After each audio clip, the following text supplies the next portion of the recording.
எல்லாருக்கும் வணக்கம். வழக்கமாக எப்பவுமே சின்ன சின்ன படங்கள்லாம் பார்த்து ஏதாவது தேடி கண்டுபிடிச்சி உங்கள்கிட்ட நிறைய படங்களை கொண்டு போய் சேர்த்துருக்கேன். அதே போல் இந்த படத்தையும் ஒரு சின்ன படமாக பார்க்கல. எல்லா படமும் நல்ல படம் தான், சின்ன படம் தான், பெரிய படம் தான். ஓடுறதை வச்சு தான் பெரிய படம் சின்ன படம் சொல்கிறாங்க. ஸோ அடிப்படையாக விஸ்வநாதன் வந்து ஷார்ட் ஃபிலிம் டைரக்டரெலாம் தெரியறதுக்கு முன்னாடி கிட்டத்தட்ட ஒரு 2013-14 தெரியும் தம்பியை. தம்பி வந்து முதல்ல ஒரு ஷார்ட் ஃபிலிம் பண்ணார், நாய் சேகர் அப்படின்னு. அந்த டைட்டில் ரைட்ஸ் நீ கேட்கலாம் முன்னாடி வச்சுட்டு.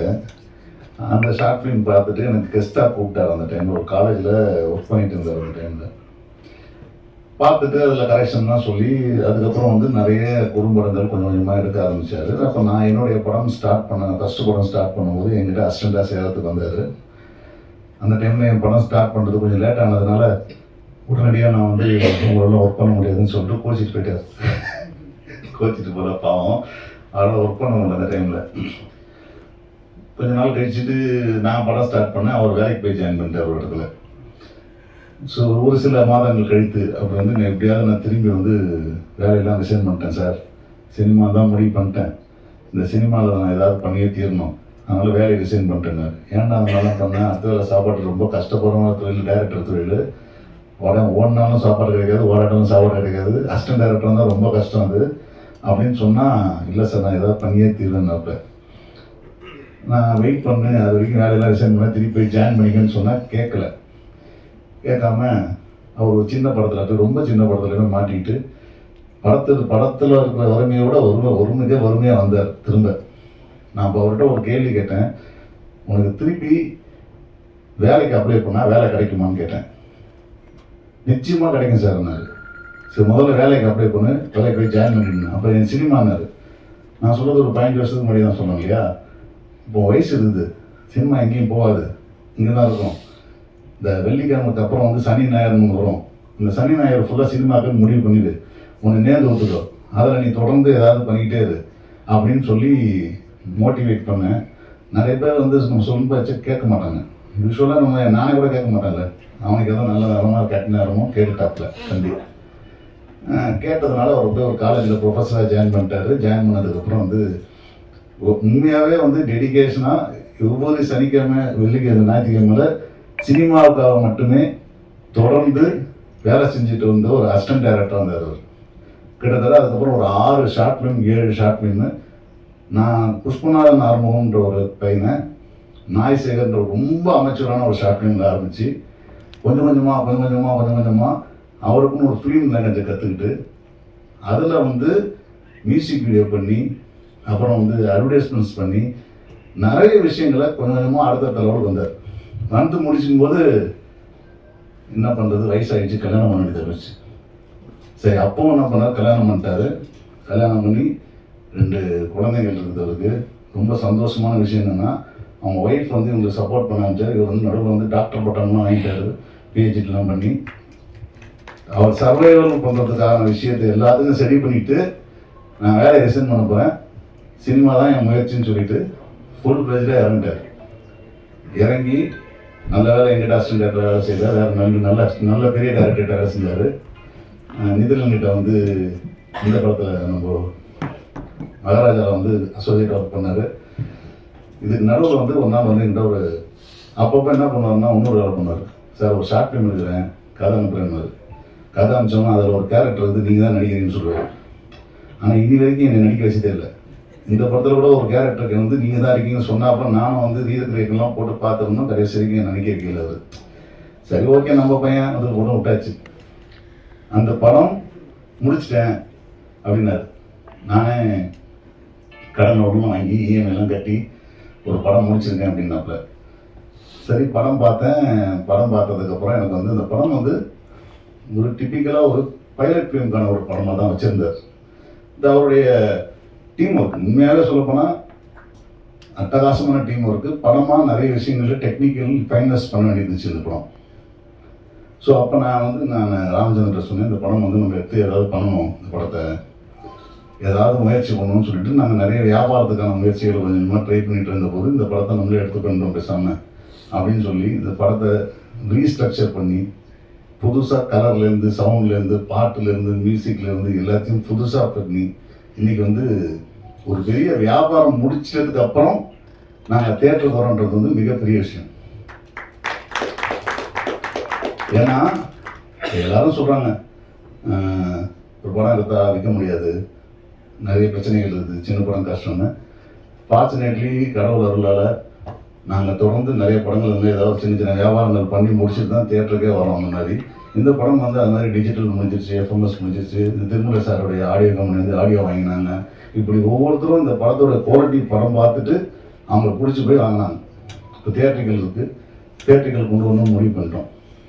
ஸோ இப்போ அதுக்கப்புறம் பாட்டு போடணும்னு முடிவு பண்ணோம். பாட்டு தேவையா வேணாமான்னு பெரிய பிரச்சனைலாம் ஓடிச்சு. அதெல்லாம் தாண்டி பாட்டை போட்டுட்டோம். அடுத்து இந்த படத்தை நான் நிறைய பேர்ட்ட காட்டுட்டு இருக்கும்போது ஒரு விஷயம் கேட்க, நான் கூட வந்து நம்ம கிருஷ்ணநாதன் கேட்டேன், உங்கள் படத்தில் ஷார்ட் ஃபிலிம்லேருந்து எல்லா படத்துலையும் வந்து சரண்யாவே ஹீரோயினாக போட்டுட்டு வேறு ஹீரோயினா எனக்கு தெரியாதா அப்படின்னு கேட்டேன். நம்மகிட்டே கேட்டால அதெல்லாம் கேட்டுறேன்.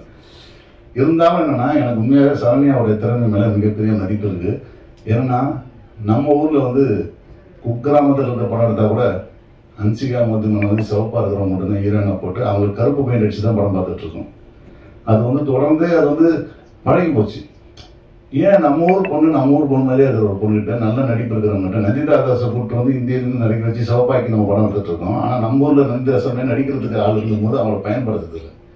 எனக்கு அது வந்து ரொம்ப அந்த வருத்தம் இருந்துச்சு. சரண்யா டிசர்வ்ஸ் பெட்டர் பிளேஸ் இன் தமிழ் சினிமா. அது வந்து நான் ரொம்ப நாளாக சொல்லிட்டு இருக்கிறேன், இன்றைக்கா நான் சொல்லவே இல்லை. இந்த படம் வந்து I was very happy. Fortunately என்னென்னா இந்த படம் பார்த்தோன்னா நான் சரண்யா ஃபோன் அடித்து சொன்னேன், நீங்கள் இவ்வளோ நல்லா எமோஷ்னலாக ரொமான்டிக்காக ரொம்ப அழகாக க்யூட்டாக ஒரு படம் பண்ணியிருக்காருன்னு. ஏன்னா ஐடியில் வேலை செய்கிற பொண்ணுன்னா இந்த மாதிரி இவங்க இருக்கக்கூடாதா இல்லையா? இருக்காங்க. ஆனால் அதை பற்றி நிறைய பேர் கேட்டாங்க என்கிட்ட, பேசாமல் ஹீரோயினை மாற்றிடலாமா சார், ரீஷூட் பண்ணுறீங்களே அப்படின்லாம் கேட்டாங்க. அதெல்லாம் கிடையாது, அவங்களே தான் ஹீரோயின் இருப்பாங்க, அது யாரும் கிடையாது அப்படின்ட்டேன். அதே போல் வந்து இந்த படத்துக்கு இவங்க 13 நாள் எடுத்ததெல்லாம் பிரச்சனை இருக்காது. எங்ககிட்ட வந்ததுக்கப்புறம் இந்த படத்துக்கு நாங்கள் வந்து ஒரு ரீஷூட் ஷெட்யூல் ஒன்று போட்டோம். மொத்தமாக ஒரு 18 நிமிஷம் ஃபுட்டேஜை வந்து நாங்கள் வந்து ஒரு காலையில் ஆரம்பித்து அடுத்த நாள் காலையில் 24 ஹவர்ஸில் ஷூட் பண்ணி அதை 2 நாளில் எடிட் பண்ணோம் இந்த படத்துக்கு. அதுக்குன்னா எவ்வளோ எஃபோர்ட் எடுத்திருப்போம், எங்கெங்கெல்லாம் வந்து சப்போர்ட் கேட்டிருப்போம். எங்களோட லொக்கேஷன் வேணும் அப்படின்னாங்க. அங்கே ஒரு 5 லட்ச ரூபா 10 லட்ச ரூபா லொக்கேஷன் சொல்கிறாங்க, ஒரு ஃபேக்ட்ரி வேணும்ட்டாங்க. அப்போ வந்து என்னோடய நண்பர் பெஸ்ட் காஸ்ட்னு ஒரு கம்பெனி வச்சுருக்காங்க, அவருக்கு ஃபோன் பண்ணி அவர்கிட்ட போய் இன்ஃப்ளூயன்ஸ் பண்ணி இந்த மாதிரி எனக்கு வந்து உதவி செய்யணுன்னா நீங்கள் எடுத்துங்க, என் ஃபேக்ட்ரி எடுத்துங்கன்னு கொடுத்தாரு. அந்த மாதிரி ஒவ்வொரு நண்பர்களும் இந்த மாதிரி சின்ன யூனிட்டு இவங்கெல்லாம் மேலே வரணுன்றதுக்காக நிறைய விஷயத்தில் வந்து அவங்க எப்படி காம்ப்ரமைஸ் பண்ணுறாங்களோ அதே போல் நம்ம நண்பர்களும் வந்து உதவி செய்கிறாங்க. நம்ம ஒரு சின்ன படம் பண்ணியிருக்கோம் அப்படின்னு. இப்போது டிஜிட்டல் பண்ணலான்னு சொல்லிட்டு போகும்போது டைம்ஸ் நெட்வொர்க்னு கம்பெனி வந்து மொத்தமாக டிஜிட்டல் ஃபோட்டோ டேக் அவுட் பண்ணிட்டாங்க. அவங்க படம் பார்த்தாங்க, அவங்களுக்கு பிடிச்சது, படம் பார்த்தோன்னா ஓகே பண்ணி வாங்கி சைன் பண்ணாங்க. அவங்க சைன் பண்ணது தான் முதல்ல எங்களுக்கு வந்து மிகப்பெரிய பலமாச்சு. அதுக்கப்புறம் இது வந்து தியேட்டர் வரைக்கும் கொண்டு வந்துட்டோம். இது எல்லாமே இப்போ உங்கள் கையில் இருக்குது. ஸோ பார்த்துட்டு கண்டிப்பாக ரொம்ப சின்ன படம், இந்த சின்ன படத்தில் குறைகள் கண்டிப்பாக இருக்கும். அந்த குறைகள்லாம் தாண்டி உங்களுக்கு எந்த அளவுக்கு என்டர்டெயின் பண்ணதோ, உங்கள் மனசாட்சியில் எது தோணுதோ அதை நீங்கள் வந்து கரெக்டாக கைட் பண்ணுங்க. எனக்கு தெரியும், ஏன்னா நான் உங்களோடய உட்காந்துருக்கிற ஆள் தான். அதனால் கண்டிப்பாக நீங்கள் எனக்கு சப்போர்ட் பண்ணிங்கன்னு நினைக்கிறேன். அஃபிஷியலாக இந்த படத்துக்கு எனக்கு வந்து என்னுடைய ப்ரொடக்ஷன் கம்பெனி பேரும் டைட்டில் வருது. அதனால் இன்னும் ஒரு சந்தோஷமான நிகழ்வு அது. நான் பின்னாடி நிறைய டைம் பின்னாடி இருப்பேன், இந்த வாட்டி முன்னாடி இருக்கிறேன். ஸோ அந்த விஷயத்தில் ரொம்ப சந்தோஷம் எனக்கு.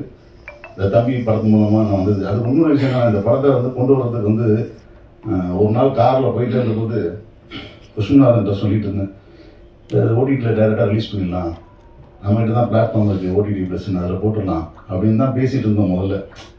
இப்போ திடீர்னு நான் பேசிட்டு இருந்தபோது ஏன் இதை தேட்டரில் படமாக ஆகக்கூடாது, அது கொஞ்சம் வேலை செய்யணும் ஆயிக்கலான்னு சொல்லும்போது இன்னொரு நண்பர் டோனி அசோசியேட்டில் இருக்கார் லால் அப்படின்னு ஒருத்தர், அவர் வந்து இமீடியட்டாக வந்து ஆமாங்க நம்ம தேட்டரில் ரிலீஸ் பண்ணுவோங்க, செலவு பண்ணிடுவோம் அப்படின்னாரு. ஒரு மேட்டர் ஆஃப் ஃபேக்ட் ஒரு காரில் ட்ராவல் பண்ணும்போது அவருக்கே தெரியாது இந்த படம் தேட்டருக்கு வரணும். ஸோ அந்த மாதிரி சில விஷயங்கள்லாம் வந்து நான் சினிமா ரொம்ப சினிமாவில் நம்புற விஷயம் என்னென்னா, சினிமா அது எழுதப்படும் பொழுது அது என்ன ஆகணும், அது ஹிட் ஆகணுமா, ஃபெயிலியர் ஆகணுமா, தேட்டரில் வரணுமா, ரெசார்ட்டில் அப்படி நடக்கணுமா, இல்லை 4 ட்ரான்ஸ் நடக்கணுமா, எல்லாமே அதை முடிவு பண்ணிக்கும். அது முடிவு பண்ணி அதை கூப்பிட்டு போவோம். நம்ம பண்ணுறோம் நினச்சிட்டு இருக்கோம், அது நம்ம பண்ணுறது இல்லை. அது மாதிரி இந்த படம் நாளைக்கு தேட்டரில் ரிலீஸ் ஆகுது, செலக்டட் தேட்டர்ஸ்லாம் ரிலீஸ் ஆகுது. நிறைய சின்ன படங்கள் நம்ம பார்த்துருக்கோம், செலக்டட் தேட்டர்ஸ் ரிலீஸ் ஆகி ஒரு 2 நாள் 3 நாள் நிறைய தேட்டரில் நிறைய ஷோ ஒன்றதெல்லாம் பார்த்துருக்கோம். அந்த மாதிரியான ஒரு விஷயம் நம்ம படத்துக்கு நடக்கிறதுக்கான வாய்ப்பு இருக்குன்னு நம்பிக்கையோட உங்களிடம் நன்றி, வணக்கம்.